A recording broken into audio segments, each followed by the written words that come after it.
I watched Djokovic vs Nadal at the 2012 Australian Open final for the first time. For those of you who don't know, this series is where I go back and watch classic, iconic matches I have never seen before, giving my reaction and brief analysis. I'm not exactly an expert. Would you welcome to Laver Arena, the second seed from Spain, Rafael Nadal,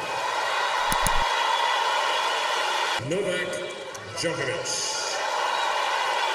The Serbian walks out onto a court that he would like to call his own. It was where he tasted his first major victory.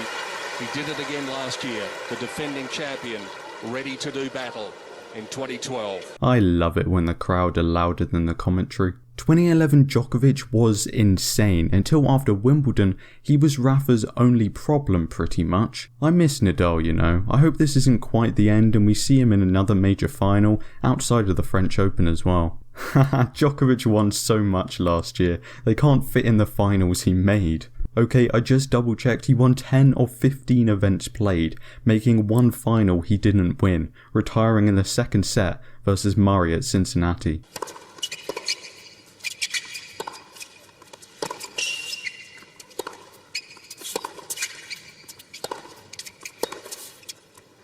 I would be scared shitless to be a ball boy. I guess you get used to it eventually, but you're running into the middle of a stadium watched by thousands in complete silence. I'd be stumbling and dropping the ball everywhere. Already I'm seeing just how much more aggressive Djokovic is able to be with his forehand without making the errors causing hesitancy he was making in his first match against Federer, for example. Anyone find the squeaking on a hardcourt really therapeutic?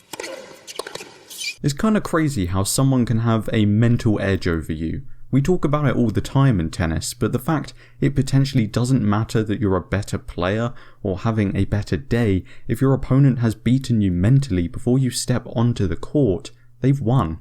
Humans are weird.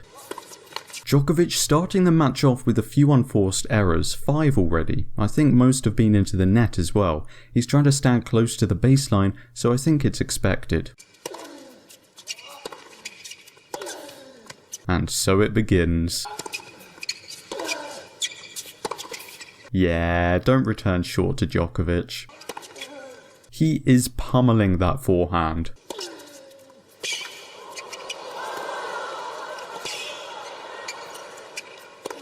Just a little taster of what's to come. Djokovic trying to draw Rafa out of the court, but Rafa doing well to mix things up, dropping it short, hitting the baseline, slicing it, waiting for the opportunity to unleash that forehand. Interesting decision. It was a second serve and so he decided to step up on return this time, taking it earlier, starting off as the aggressor in the rally.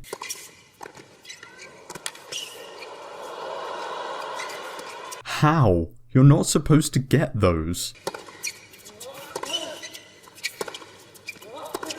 Rafa is outlasting him in the long rallies at the moment. And he breaks.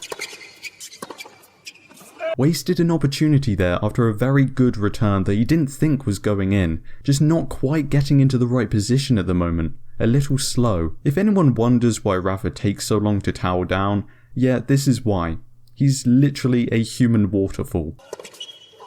It's all on Djokovic's forehand right now. He steps in and is aggressive, he wins it. If he's falling back or on the run, he misses it. What's worrying for Nadal is that he's playing the most consistent of the two and yet is still struggling. This is a close match. That was a long game, 10 plus minutes. So casual, he just walked into it. Rafa started the set off with some very easy and quick service games. That has very much changed. It took 5 attempts, but Djokovic is back in this. I can't actually remember the score of this match. I know who ends up winning, but not which set, so I'm thoroughly invested. That being said, the second half of this first set so far has been a bit of a lull. I'm waiting for the intensity, the pressure and skill on show to ramp up. Djokovic needs to raise the bar. He's at 47% of first serves into play. I was going to say, I felt like Djokovic has barely been making first serves. It surprises me Rafa isn't stepping in as often, considering how many he's been given.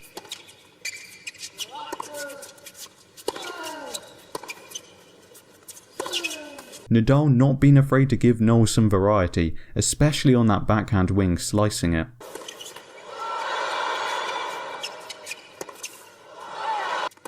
And that's what happens when you don't take the opportunities given to you.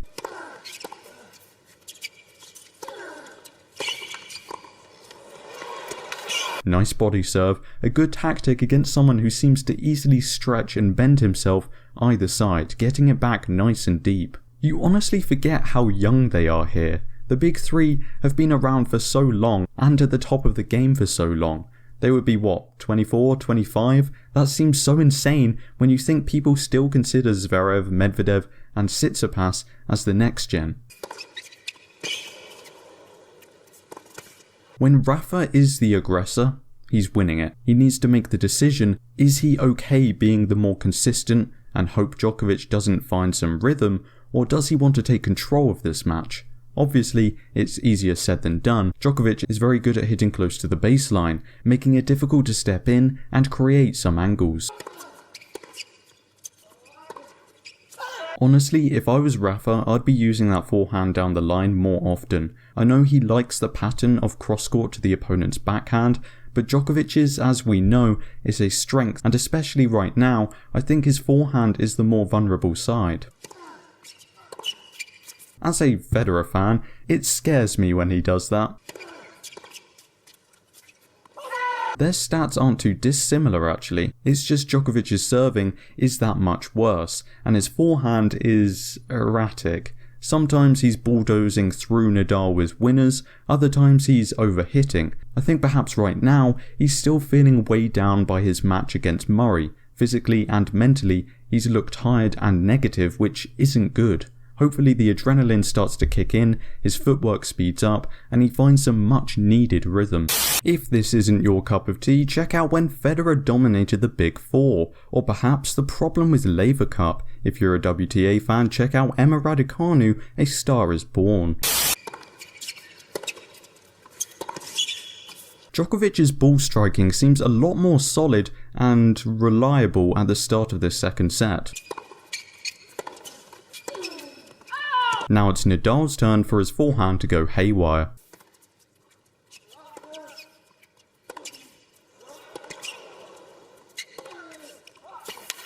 Rafa has done well so far to use the slice every now and again to just neutralise the ball, dropping it a little short, forcing Novak to just play it rather than attack it.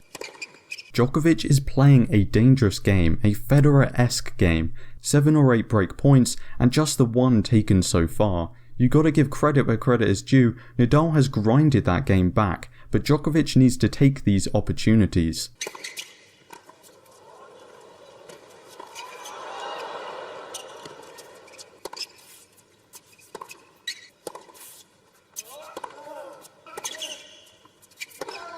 I feel like his backhand is severely underrated. He can get some real speed on that shot and when confident goes down the line with ease.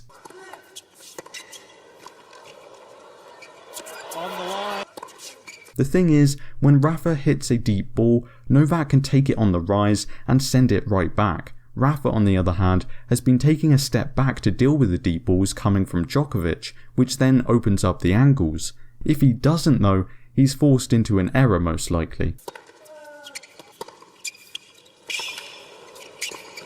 Good control. It is so easy to overhit those and have the ball spinning out beyond the tram lines.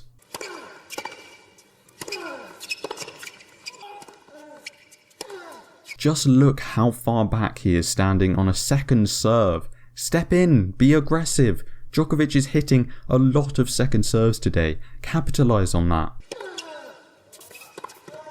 That's how annoying Rafa's forehand is. Such an awkward shot to make, and yet Djokovic dealt with it.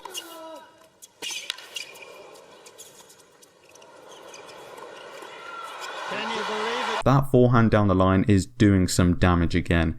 An interesting decision to go for the drop shot. I was expecting another forehand down the line and an overhead to end it.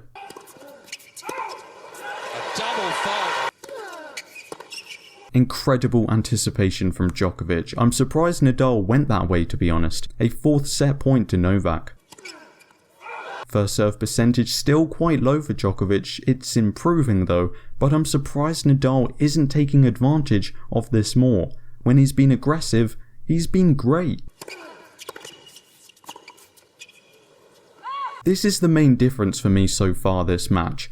Rafa stands far beyond the baseline even on second serves. Meanwhile Djokovic is nice and close, ready to pounce, pushing it as deep as he can, because he knows if he does that, Rafa will hit it out or it'll be nice and short for him. What's interesting is that I haven't really noticed many major tactical changes from either player. It's very much this player is playing a little better, now this player is. No one's really shaking things up in a major way. You can tell which points Djokovic is going to win most of the time. Just look, nice and deep return, short from Nadal because he's rushed, draw Rafa out of the court, nice and easy down the line, beautiful.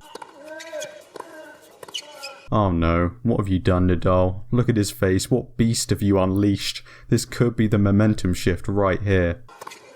His forehand has improved massively from earlier in the match. He's using it well to open up the court, drawing Nadal out, and again, that forehand approach shot is a beauty. I'm thoroughly intrigued as to how this match gets turned around in the next set, because Nadal looks completely lost out on court now. Djokovic's first serve is much improved. He's hitting more winners than errors, meanwhile Rafa just can't hit any winners anymore. Nothing is going his way. Oh.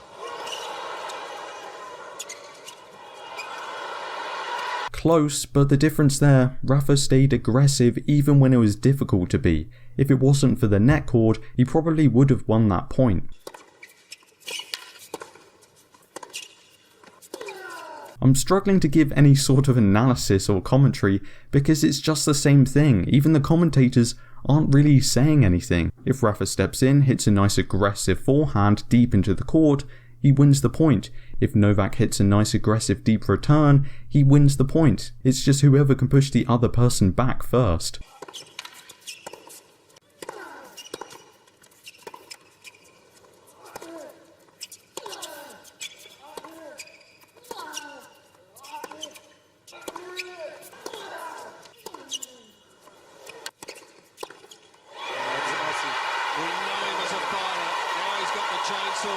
Am I missing something? It still says there's 2 hours left of this match. Oh.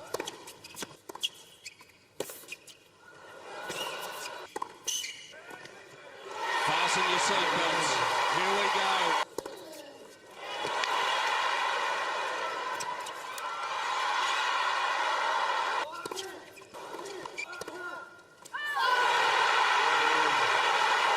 Nadal collapses to his knees and then bounces straight back up because he knows the job is still there to be done. They've seemed to switch roles since the first set. Now it's Djokovic that's been the overall more consistent one, with Rafa reaching the higher peaks but lower lows. Both of them have just been going for it in this tiebreak. It hasn't always worked, they've hit shots out, but they want this. Nadal acting like he just won the whole damn thing. Not much in it by the end of this set, Nadal serving better and managing to finally hit some winners when it mattered. To be quite honest, until the end of this set, I haven't been too impressed by the quality of play from either. This match is of course culturally significant within the sport. It's the longest major final between two greats, and I often see it featured up high on lists of greatest matches played, and hasn't quite lived up to that height until now. Now the level of play has increased, now the epic nature of the match unfolds, now the crowd are properly involved, and I hope this level only increases into the final set.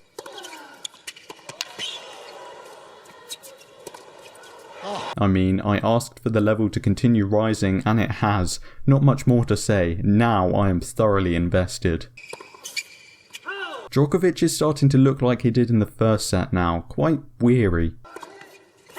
This is what I hate and love about tennis. Anything can happen. I don't see how Rafa loses this now, and yet he does. Djokovic looks done. I'm starting to second guess whether Rafa won the Australian Open for a second time.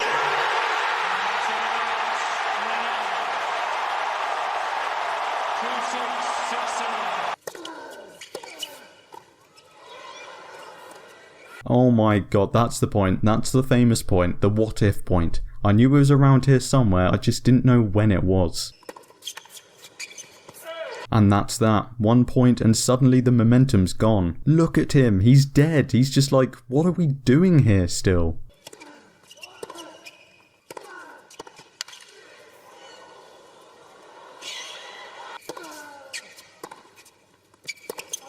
Oh, stop it. I have nothing more to say. I'm completely and totally engrossed. This is it. The final push. That is pure pain in his voice. Please, Lord, just give it to me, please. I do not know how he did that. He was a dead man walking. Nadal had the momentum. He was finally playing the way he needed to, no longer being pushed around the court by Novak. It came down to just a few key points for both of them. As I briefly mentioned, this is not the highest quality match I've ever seen overall, but the final couple of hours were enthralling. The level of play was just getting better and better. Analytically, there wasn't a whole lot to talk about compared to some other matches I've covered. There wasn't a lot of experimentation tactically on court, both just trying to stay consistent enough to win. 6 hours. Wow.